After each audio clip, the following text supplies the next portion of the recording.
Okay.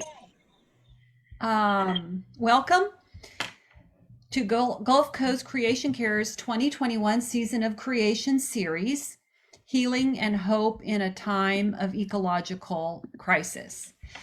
My name is Rhoda Vanderhart, and we're so glad that you're here with us today. We are live streaming this session to our Facebook page, so a recording is being made of this video. We ask that you keep yourself muted and your video off unless you are speaking during any question and answer periods. We actually learned this week that having your video on during a Zoom actually consumes more energy. So that's another good reason to turn it off when you're not speaking. If you are present with us today and signed on to our Zoom, you can control whether you watch this session in speaker view or gallery view by toggling the view button in the upper right-hand corner of your screen. We suggest that you watch it in speaker view to better see Pat and her presentation. Let's see here. Today we will hear about the healing power of the forest. This is the third of our 4 sessions, and my husband's computer is very slow, and so it's not cooperating with me. Our session next week is Avery Davis Lamb and Amy Peterson, Liturgy, Lament, and Resilience. We hope that you will have a look at the events page on our website if you're not signed up for that, and sign up for that if that interests you. I will now turn the session over to Ran Nisbet, who will introduce our special guest. Thank you, Rhoda, and welcome to everybody. We're so excited that you're with us today. This is going to be a wonderful session. The delight that I have, the pleasure I have, is to introduce Pat to you. And she'll be speaking to us today about nature and forest therapy. I got to know Pat over the past year or so. We were together in a course, or I would prefer to say maybe a novitiate process, where we were doing contemplation and creation care with the Center for Environment and Religion at Sewanee School of Theology. So I got to know her, and we exchanged readings from the very beginning and about the people and the processes that had influenced us to have this connection to the natural world. And we discovered that our grandmothers had played a huge role for both of us. So I hope to come back and ask her about the role that her grandmother played for her as we get later towards the end of this, after she completes the presentation. So Pat is a former English professor, and she retired, and then she became certified as a forest therapist and started her business, which is called Southeastern Nature and Forest Therapy. She's also certified as an Earthkeeper in the United Methodist Church, and maybe she'll tell us a little bit about that process later on. And of course, she has a certificate in contemplation and creation care from the Sewanee School of Theology that I mentioned earlier. So it's really a delight to have Pat to come to us today and be with us in this format, and we hope that we learn a lot, and perhaps we can invite her back to do a session out in one of our beautiful parks around this area. So Pat, welcome, and thank you for being with us. Thank you for asking me to participate in this webinar series. I'm so happy to be here to discuss forest therapy and creation care. It's one of my favorite topics. Many of us can probably identify a person or maybe people who nurtured our love of nature. I never talk about creation care without talking about my grandmother. So this presentation is dedicated to her. She lived on the farm next to ours, about a quarter of a mile down the road. And I wanted to be with her as much as I could. So much so that when I was 4 years old, I ran away from home to go to her house. As you can imagine, I got in a lot of trouble for that, but it was worth it. It was the beginning of a well-worn path from our house to hers. Mama would call her and ask if it was okay for me to visit, and I don't ever remember her saying no. I always felt loved and welcome at her house. In the winter, we rambled in the woods and fields. gathered broom sedge, made yard brooms for the next summer. In the spring, we picked strawberries and planted the garden. In the fall, we picked up pecans for Thanksgiving pies. She lived close to the land, and the rising and setting of the sun and the seasons ordered her life. I just hope that I'm half as good a grandmother as she was. Not a day passes that I don't think of her and feel her presence with me in some way. Anyway, she passed away when I was 18, and life went on. And over time, I had less and less contact with the land. Fast forward to 2016, I saw an ad for forest therapy guide training. I showed it to my husband and he said, "You've got to do this." So I did. My training was a week-long intensive in the Berkshires and Massachusetts in May, followed by a 6-month practicum that included a sit spot practice of 20 minutes outside as many days of the week as possible. Ideally, we should do this every day.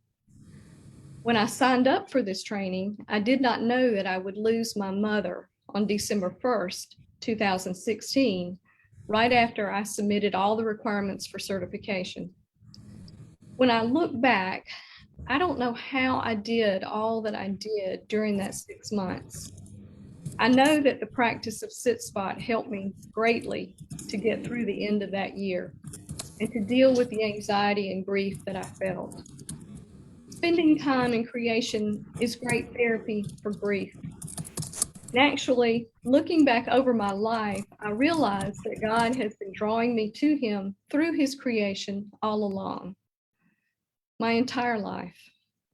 I knew in my heart that people need more time outside, and I wanted to help them to rediscover their need for time in creation.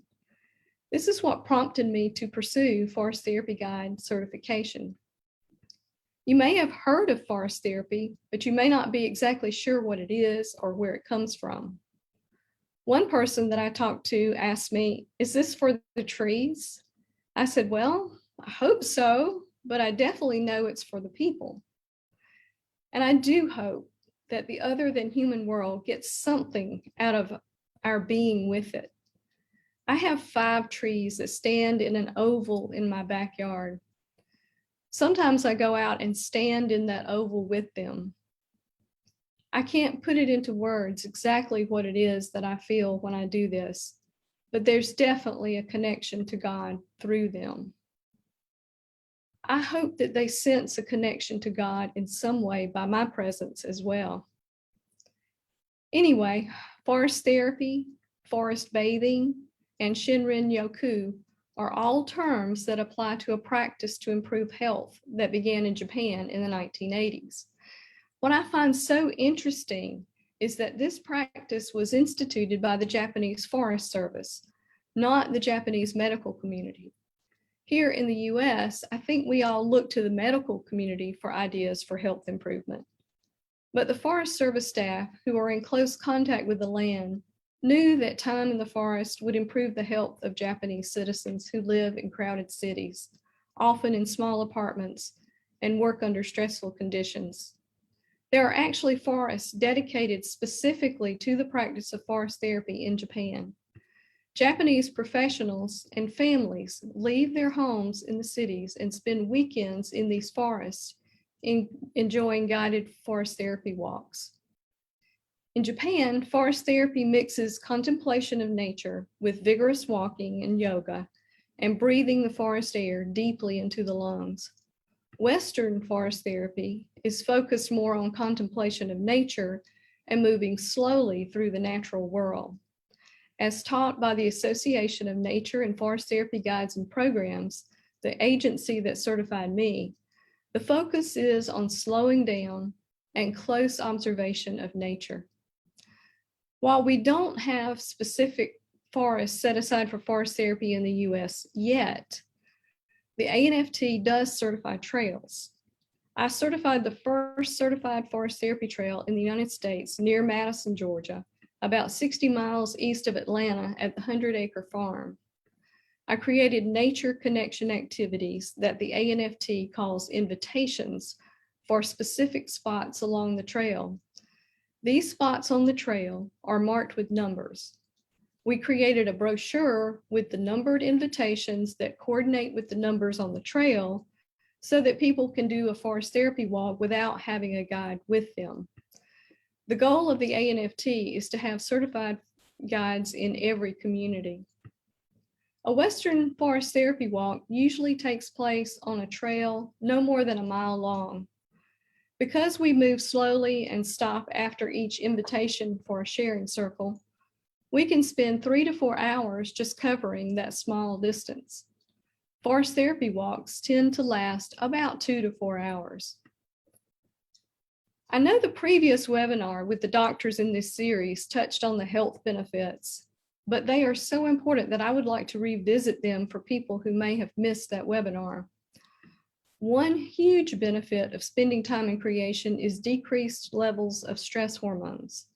Studies have shown a 12 to 13% decrease in salivary cortisol following a leisurely forest walk. The levels remain reduced even after the walk. There seems to be a correlation between the amount of time spent in the forest with the length of time the cortisol levels remain lowered. So more time in the forest equals a longer period of lower cortisol level.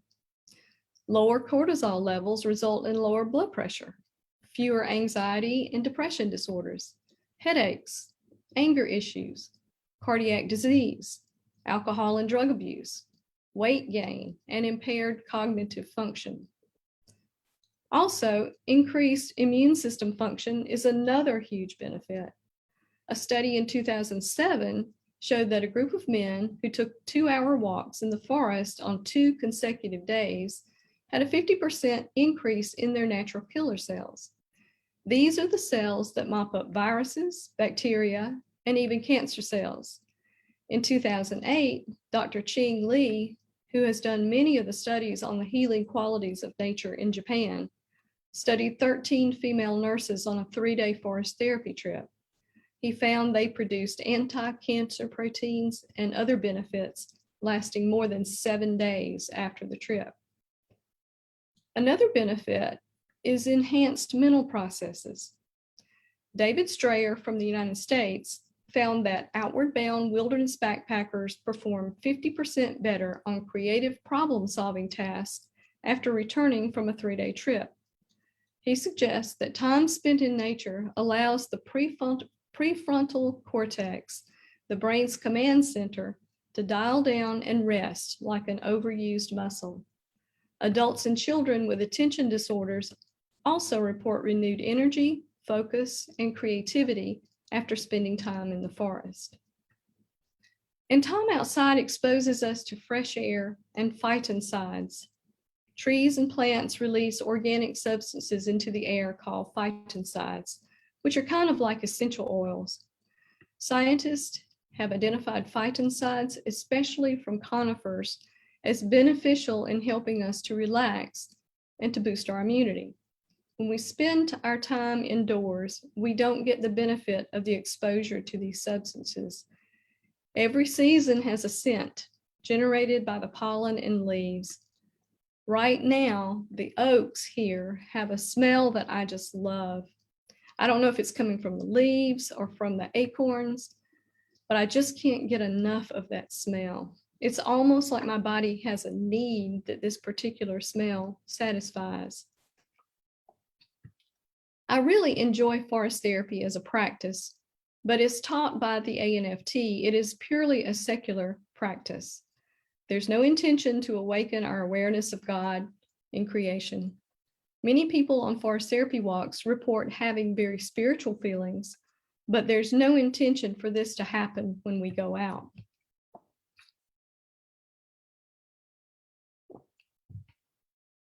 The whole focus is to connect to something like a tree or a rock. I want to connect with God through the tree or through the rock. My reason for going into nature is to connect with God. So I entered the Creation Care and Contemplation Certificate Program at the University of the South at Sewanee in May of 2020. I wanted more information on how to do that. I wanted to learn the theology that supports that practice. And this is where I met Rand and some other wonderful like-minded people. I cannot recommend this program highly enough. I think every Christian should go through this program. It's that good. I had already started tailoring my forest therapy invitations for the purpose of opening our awareness of God in creation before entering the CCC program at Swanee. I call these creation living experiences. I take participants back to being creatures living in creation for the time they are with me, which can be from 2 to 4 hours. Just before COVID, on March 12, 2020, before we made our last in-store shopping trip on March 13th to hunker down in isolation, I led a group of 10 Catholic women from Chicago on retreat at Hilton Head Island. And I used these invitations. We had a wonderful time awakening ourselves to God's presence in the natural features of that place. When I lead a creation living walk, all the invitations are crafted with the purpose of connecting with God through his creation. What many call the first Bible or the other Bible, because we can see glimpses of God in his creatures.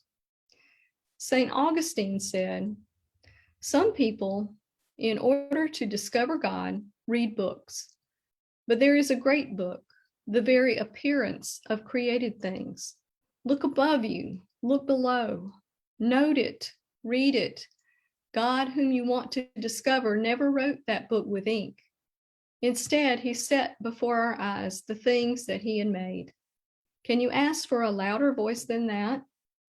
Why, heaven and earth shout to you, God made me." George Washington Carver said, "Mysteries are things we don't understand because we have not learned to tune in. And finding true faith in the Creator is the solving of the greatest mystery of all." And that's what we do on a creation living walk. That's what we learn more about in the CCC program at Swanee. And when we look at Jesus, we see a man who spent a great deal of time in creation. At the beginning of his ministry, he was in the wilderness for 40 days. At other times, we see him by a lake or on a mountain. And when Judas led the Romans to him at the end, he was in a garden praying. We have no better example of creation living than Jesus.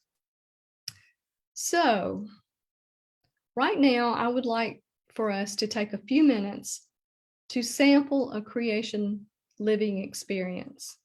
Please join me with the intention of awakening our awareness of God through his creation. So this is your invitation. The first chapter of Genesis, verse 2, says that the Spirit of God, or a wind from God, swept over the face of the waters. Chapter 2, verse 7 says that God breathed into Adam's nostrils the breath of life, and the man became a living being. Adam became able to breathe through the Spirit or wind from God. We still breathe in the same way that the first man breathed. So we are surrounded by and continually breathe the same Spirit or wind from God. So in just a moment, we're going to walk around for about 9 minutes outside, and we're going to come back in at the 10 minutes. And we're going to walk around in the awareness that the Spirit of God is all around us. It touches our skin, and we breathe it in so that we can live and move and have our being. While we are breathing outside, notice how the air moves through our noses and into our lungs. Notice how it feels as it touches our skin. Notice other creatures who are also breathing the breath of God or moving in the wind set in motion by God. Now we are going to leave our devices and go outside for about 10 minutes. Just leave your device as it is so that we can rejoin immediately upon returning. So now let's go outside, and I'll see you in 10 minutes.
Hi, Pat. I just wanted to let you know I'm back.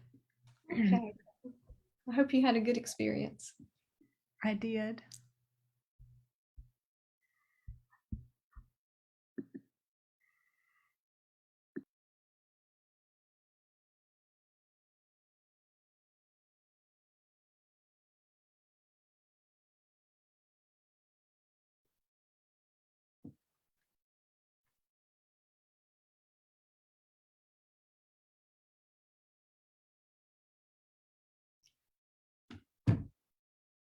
Rhoda, it looks like our 10 minutes is up.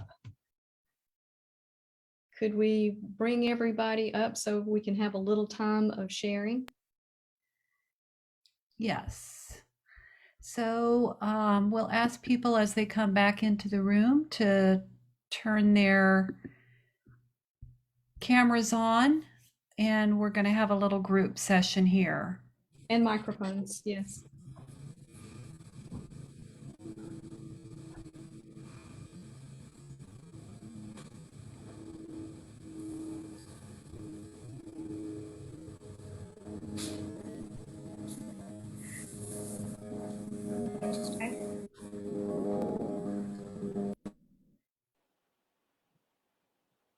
Well, looks like most everybody's back. So when we do a forest therapy walk or creation living walk, at the end of each invitation, we have a circle sharing time.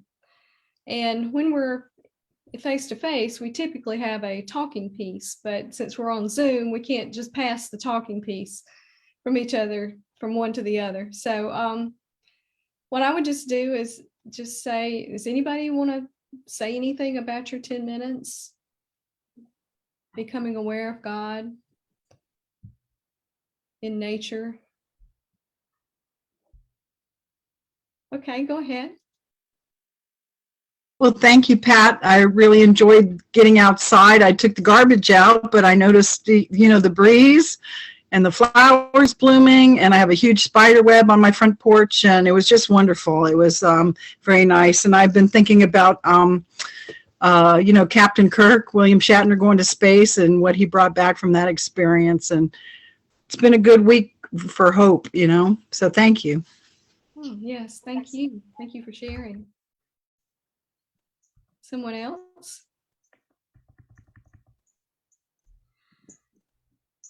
I'll just say that there's absolutely nothing like nature for bringing kind of a balm to your spirit. I don't even know how to describe it.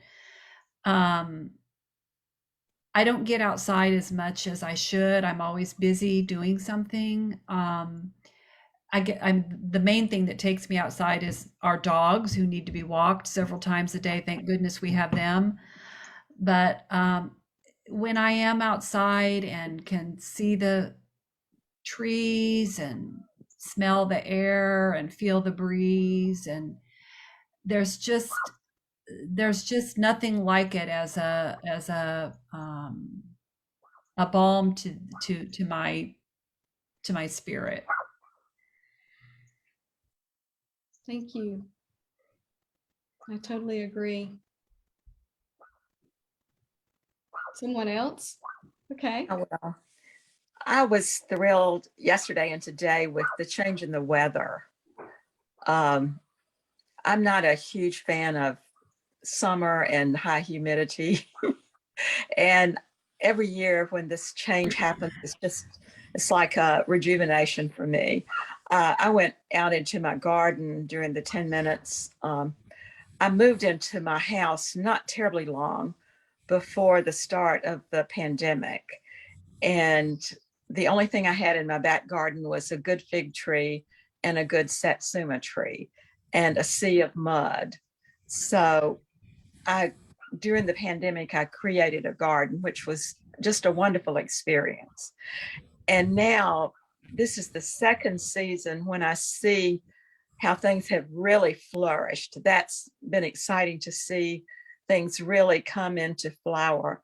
And now the season's again changing. I see the changes with the natural evolution of things with the leaves falling and having to rake and sweep and all that, but I don't mind because it's just reaffirms the natural process of things, I think. Yes, thank you. Thank you. I feel the same way. Someone else?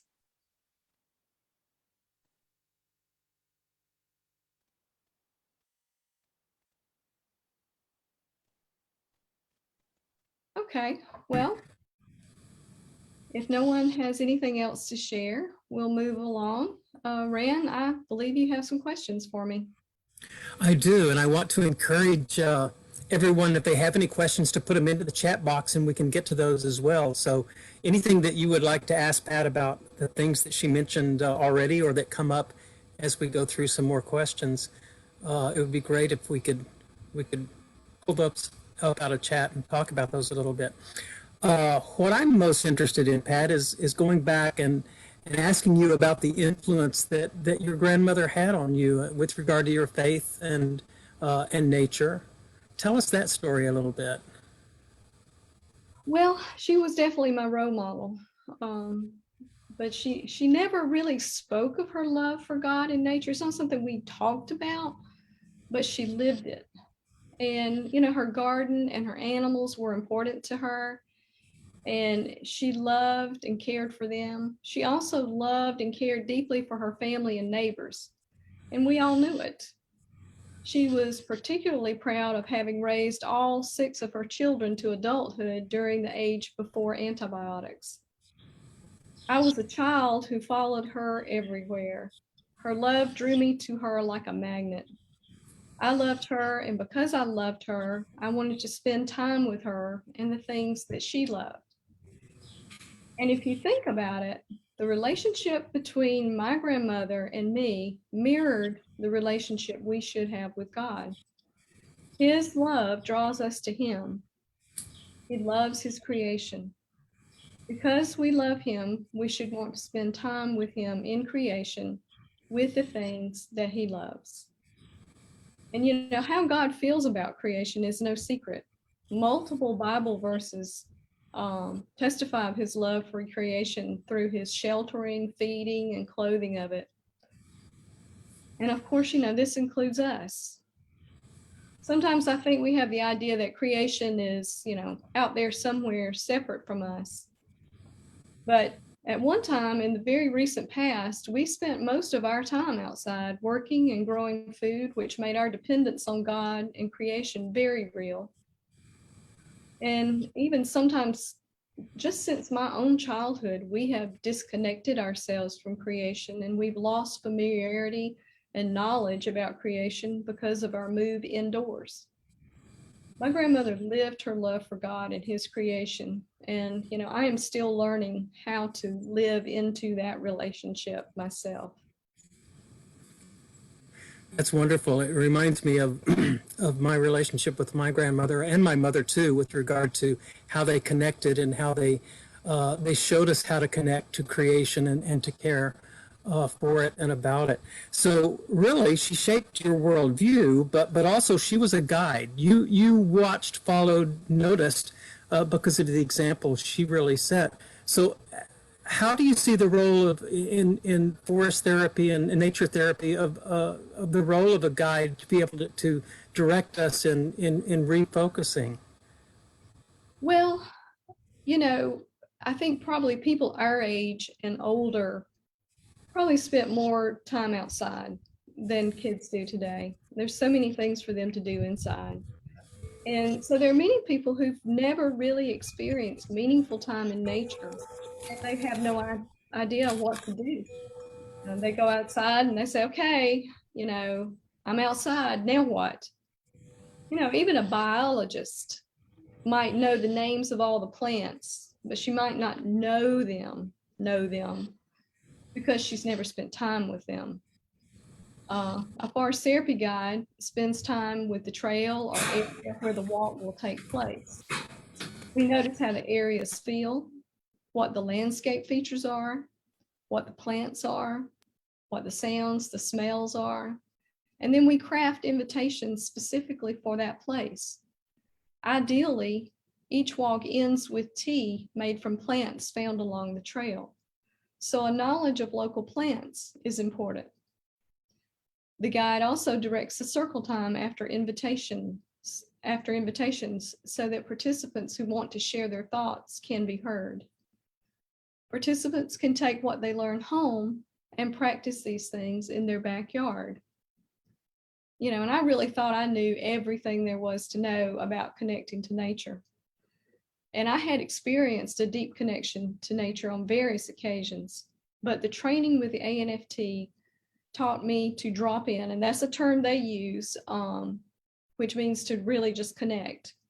It's sort of like what George Washington Carver said, to tune in. And that's to establish that deep nature connection very quickly. And now I can establish that connection, almost immediately whenever I go outside. One semester while I was still teaching, I had to drive 2 hours one way to teach 2 days a week. And I hated that drive. But the campus, which also happened to be my alma mater, Augusta University in Augusta, Georgia, it's a beautiful campus. They have huge deodora cedars and flowers of all kinds. In fact, when I was there, Disney wanted to buy the deodora cedars, and these are huge, huge cedars. But the president of the university, said no, even though there was a lot of money offered for those cedars. So I was really happy about that. And he also happened to be an English major, so yay, English majors. So. But after my 2-hour drive, I was able to connect to nature as I walked to my class, walking through that natural setting. And just this little short walk helped me to unwind from the drive and before I had to teach. And that's kind of what kept me going that semester, was just looking forward to that time. Also with a guide, participants don't have to worry about what they're going to do or whether they will get lost. The guide takes care of all of that. The participant just shows up, enjoys the forest, experiencing a deep connection to nature. And that's, just pleasure. My creation living walks function the same way, except the intention is different. It's focused on becoming aware of God in and through his creation. And do you have a sense of how many people nationally there are that are certified forest therapists, or? I have not looked recently. We're not nearly as many as we need, because the ANFT would love to have a guide in every, region, area, so that people can get to a forest therapy guide to go on a walk on a regular basis. Yeah. So then other professions are recognizing the serious nature of this practice then, and integrating it maybe into their outlooks or their professions? Yes, we have some MDs who are trained, certified therapy guide, psychotherapists. In fact, the founder, Amos, oh gosh, I told you my brain was bad, Ram. How can I forget that? Anyway, it'll come to me before the session ends, maybe. But anyway, he's a psychotherapist. So, lots of people are adding this to their other things that they do, whether in the medical field or psychotherapy or whatever. Yeah, and as we saw in the previous panel discussion with the physicians, there of course is a national network of physicians that do things like this, and I think there's starting to be a lot more awareness in mental health practice, isn't there, with regard to the benefits of being out in nature and reconnecting. Yeah. Yeah. So tell us a little bit then about the United Methodist Earthkeepers. What is that process, and how is that organized from the standpoint of the denomination? Okay. Well, it's a really quick training, and the focus really is creation care, which is energy conservation, lowering our footprint on the planet, trying to be conservative with our resources. And it starts with the church. You know, one of the things that they recommend is having an energy audit. You know, if you have a fellowship place where you do meals, instead of using plastic utensils, use metal utensils. So that is one of the focuses. And it's also trying to reconnect us as, you know, the role of steward that God gifted us with. And that's why I went into it, because I wanted to remind people, you know, in our church, is that one of the best ways that we can serve and image God is by caring for his creation. You know, if we're made in his image, as the Bible tells us we are, you know, we can't ignore that part of his personality. We need to be doing that as well. And, you know, that's a really high calling for us. If we Christians would realign ourselves as stewards, we wouldn't have to worry about climate change, because we would be more careful about our inventions and the effects that they have on our land. And if we found out that there was something that was causing problems, like so many of the things that we're facing today, you know, oil spills and all that kind of thing, we would make changes to prevent and to correct, rather than to find ourselves where we are today, facing an uncertain future and our possible extinction ourselves. We wouldn't have issues with climate or social justice, because we would love the people, our neighbors as ourselves, creatures also of God's kingdom.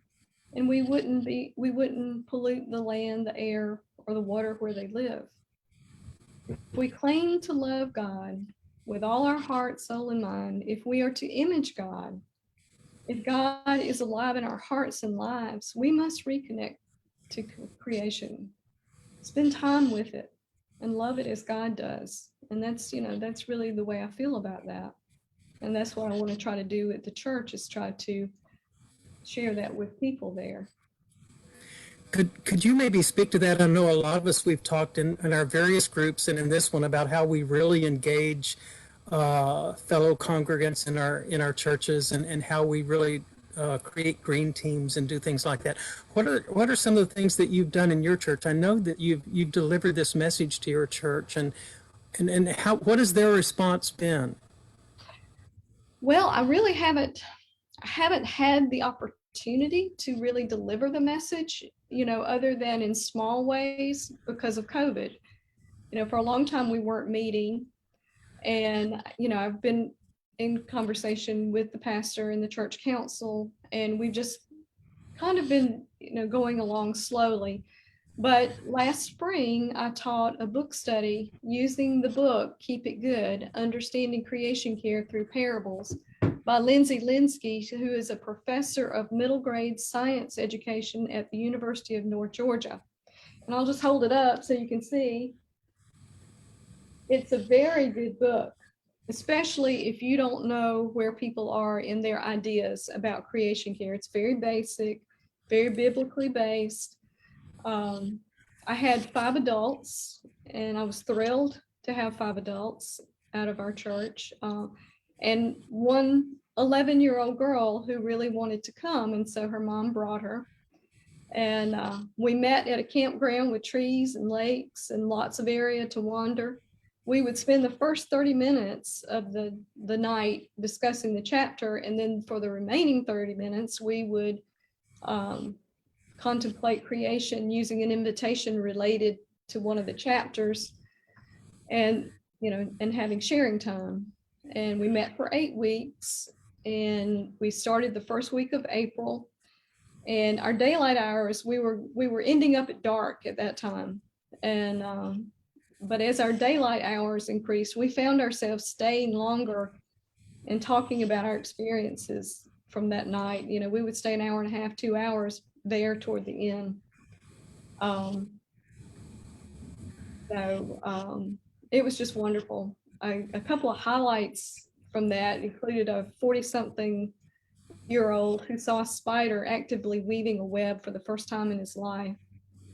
And, another moment came when we were ending the night. We were sitting by the lake, and these two Canadian geese came gliding and honking into the lake and landed there right beside us as we were ending. It was just a perfect benediction for that evening.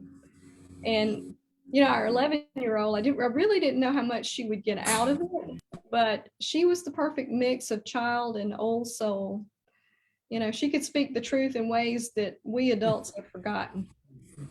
And she would be sitting there playing with some sticks she had found or a toy she had brought, and the most profound things would come out of her mouth. I wish I could remember one to share, but I wish I could keep everything I had read or heard in my head, but it just doesn't stick. But our little green team of 4 people,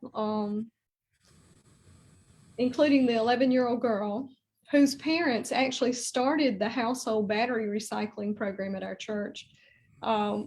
We collected batteries at our local electronics recycling drive, sponsored by our Keep Statesboro Bullock Beautiful organization. And now we have a nice tall battery collection container at our church that people from our community can drive up to and drop their batteries in to be recycled. And another thing I do is I create creation care Facebook posts, and I post them on Facebook with the thought that maybe our church members will read them and maybe become more aware of their habits and try to decrease their use of plastics and other throwaway materials, and curb their energy usage, and learn to see God in creation and their neighbors, both human and other than human. But one of the things that you can do is have a study and then try to participate in the community in some way. You don't have to reinvent the wheel, because there are probably people in your community already doing things. And so what you can do is partner with them and see who's interested in your church by who comes out to participate. But there's so many things that you can do. Rand, I think you are doing a pollinator garden, aren't you? We're starting a butterfly garden that we hope will be a way to jumpstart the conversation on other creation care topics. So we'll see how that goes. The butterflies are now coming through our part of the country on their 3,000-mile migration down to Mexico. So we're hoping it creates some energy right now before we actually start the program itself. So I see that Lila put in the chat the link to that book, Keep It Good. And that sounds like it would be a good place to start for a book study of some sort. You've given us a lot of good practical tips on what you've done to begin to engage people in your congregation. If anybody else has other questions, please put them in the chat. I can see that Deacon Joy there has just got a question that's really gnawing on him, but he's keeping it to himself, which is highly unusual. But if you have questions, put them into the chat, and we'll make sure that we can ask those. I have a couple of more questions for you, Pat. Okay. One thing that we've talked about is a great many of us in different groups like this, sometimes we're really kind of getting together to console one another and to be a support group, because there's so much bad news. There's wonderful, positive, good news going on out there as well. But how do you deal with personally, and how do you have conversations about the prospect of mass extinctions or other sorts of really hugely consequential things that are going on with regard to the climate and the environment today? Yeah. Conversations are hard. They're kind of hard to start. And I don't know that I have really found the answer to that. I know that I experience echo grief. I have 3 grandchildren. And, I see the world, how much it's changed just in my lifetime. And I wonder what it's going to be by the time they're my age, and if it's going to be. But creation is very good for helping us to handle our grief. When I'm upset or sad, I go outside. It's just something I have done intuitively all my life, and now that I do intentionally. And creation lives in the present moment. And that's how we should live, not to worry about tomorrow. But it's hard to not worry about tomorrow when you see the things that are happening. But things move slowly in creation. Seeds lie dormant all winter to sprout at the right time in the spring. And movements that require people to change their lifestyles will take time. But, one of the things that we have to do is just to continue to send out the message. And the good news is that our younger people are receiving that message. And we all need to communicate our concern for creation to our elected officials and the businesses where we shop.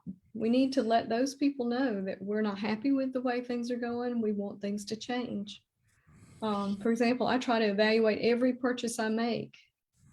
And that helps me feel empowered that I am making some type of difference. That's one less plastic bottle I'm using. That's one less paper towel I'm using. Maybe I'm not keeping my house as cool in the summer. That's, energy that's being saved. We just have to see creation care as something important enough to spend our time supporting and participating in. And that's one area that forest therapy can be effective.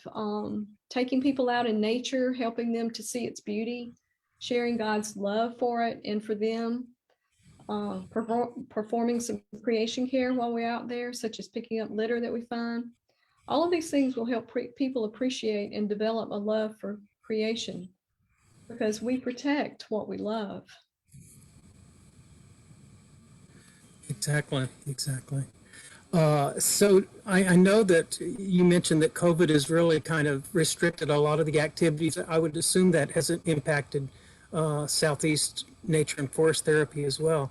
So where do you go from here? What are kind of the next steps, and how do you kind of ramp up moving forward as we move out of this COVID situation, hopefully very soon? I hope. I really don't know. That's a hard question to answer. I know that I'm the only Earthkeeper in my conference in this district conference in Georgia. But I've heard fate described as taking a step even if you can't see where you're going to put your foot. And that's where I am. Our pastor is retiring in June, and we will be getting a new pastor. The church council will be meeting soon to discuss the mission of our church. And we're at a pivotal point, and I hope that creation care becomes a significant part of our mission. This mission needs to happen in every church. I think that, I just feel that if all Christians were advocating for creation care, I mean, think about how many Christians there are. What a movement that would be. And another thing to think about is that there are many people who are outside of the church who are answering the call to care for creation. They don't call it creation, but they care for it anyway. And I can't think that call comes from anywhere but God. If Christians won't fulfill the role he gave us as stewards, maybe he's raising other people who will. I think we've been seeing this for a good time, a good long time. The Sierra Club, Nature Conservancy, there are groups out there that have been, in existence for a long time. And I'll just ask you, who is more Christ-like, the people who are answering God's call from a source who may be unknown to them or at least unacknowledged by them, or Christians who claim to love God, to be made in the image of God, but who won't fulfill the role that is mentioned from the beginning of the Bible to the end? Really, I could kind of ask everybody here that question, because where we go from here is really determined by the people who are willing to go with us on this mission. That is so true. Well, thank you, Pat, for a wonderful presentation and for sharing your ideas and your witness with us. It's very powerful, and I think that you're speaking to the choir here from the standpoint that we all share your commitments, and it's just a joy for us to be able to gather and talk about these things for those of us that really have these convictions. I just would like to make one statement since we're talking about forests and creation care. During the time that we've gathered here just this afternoon, we've lost 5 square miles of forests globally. That's 3 to 4,000 acres. And it happens 24/7. And we know, of course, it's happening in the Amazon and everywhere else. But actually, one of the highest deforestation rates in the world is the southeastern United States. So this is kind of a global thing that's going on. And if we want to be able to have time in nature and share time with others, there's also that important conservation message that we try to protect what we do already have. So any other questions? And if not, I don't see any in the chat. I will turn this back to you, Rhoda, and let you remind us where we're going and how we're getting there. Okay, wonderful. I want to also say thank you so much, Pat. This topic has been very interesting for me. I didn't know anything about it, and so it was really wonderful to have you. And it might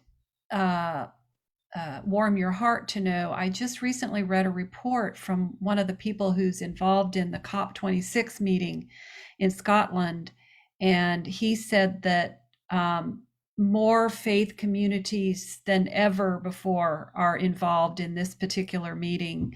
It's like just grown exponentially, the number of faith groups that are now active and concerned about what we're doing to our earth home. So we might have hope on the horizon.